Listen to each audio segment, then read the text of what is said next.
Hello there, my name is Luciano Oliveira. I'm a Brazilian attorney. I'm here in Rio de Janeiro, and today we're going to be talking about the role of a Notary Public in a real estate transaction in Rio de Janeiro. So first thing, people say Notary Public, but that's probably a mistranslation. If you are from the US, you know that a Notary Public is going to be someone working as a clerk in a UPS store, and in Brazil it's something completely different. It's actually an officer who has several years of training in law, and it's prepared to assist with the closing of a real estate transaction. So this Notary Public, it's called Tabelião in Brazil, and again, he or she is an officer of the registry where the real estate transaction takes place. One of the purposes of the cartorio, this registry, is to collect documents showing some level of due diligence on the transaction. So they are going to require that the property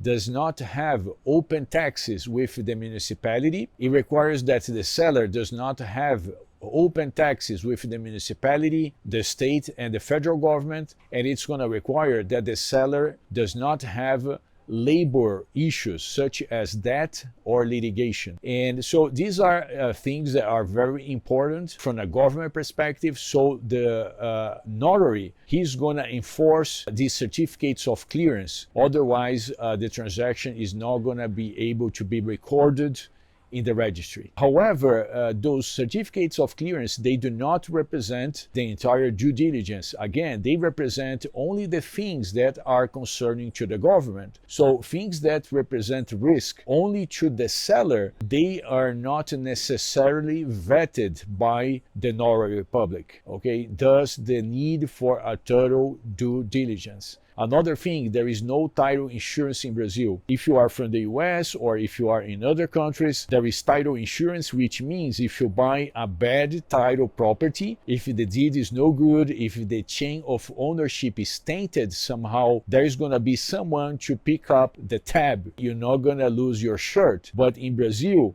that does not exist. The process is so complex that no company is willing to pay you in the event of a bad title. Thus, the need for a really in-depth due diligence of the property and the seller. What about the closing? So the closing is going to be done at the registry. The registry is, when we say the registry, the cartorio, it's actually a physical location. And in this physical location, the paperwork is going to be drafted ahead of time. We call it in Portuguese escritura, but a good analogy in the US, it would be the transfer deed. That's when you attend the closing, you're going to sign the transfer deed. So in Brazil, that's our escritura. And the escritura is going to be prepared by the Notary Public, and the Notary Public is going to share the transfer deed up front with the parties so they can review before actually attending the closing. They're not going to share only on the day of the closing because they don't want to be editing documents on the fly. Thus, the idea of sharing up front. And our recommendation is before attending the closing, have the transfer deed, have the escritura shared with an attorney who can review the transfer deed and make sure that it does represent the transaction and it does limit your risk. What do I mean by limit your risk? I mean that sometimes, depending on the certificates of clearance provided, the Notary Public will enter some language in the transfer deed and the escritura saying that you're gonna accept the property as is. So instead of refusing a bad certificate of clearance, maybe because people are in a rush, maybe the Notary Public is in a rush, maybe because the seller cannot provide the proper certificate of clearance, the Notary Public is going to enter this language in there saying that the buyer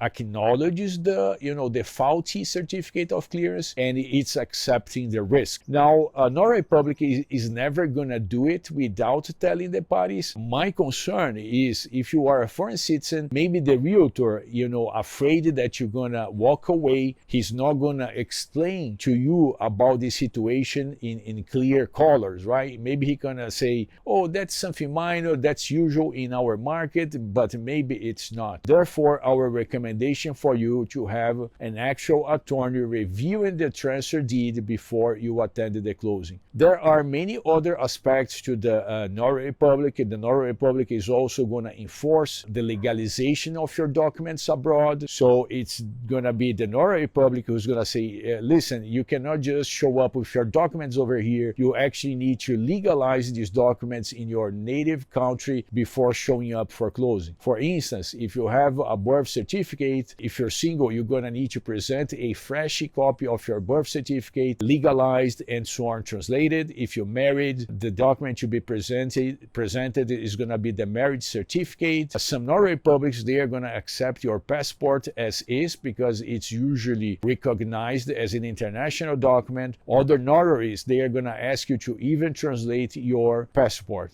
So that was it. There are many other aspects. If you have questions, let us know. I hope you enjoyed this video and follow us for more tips.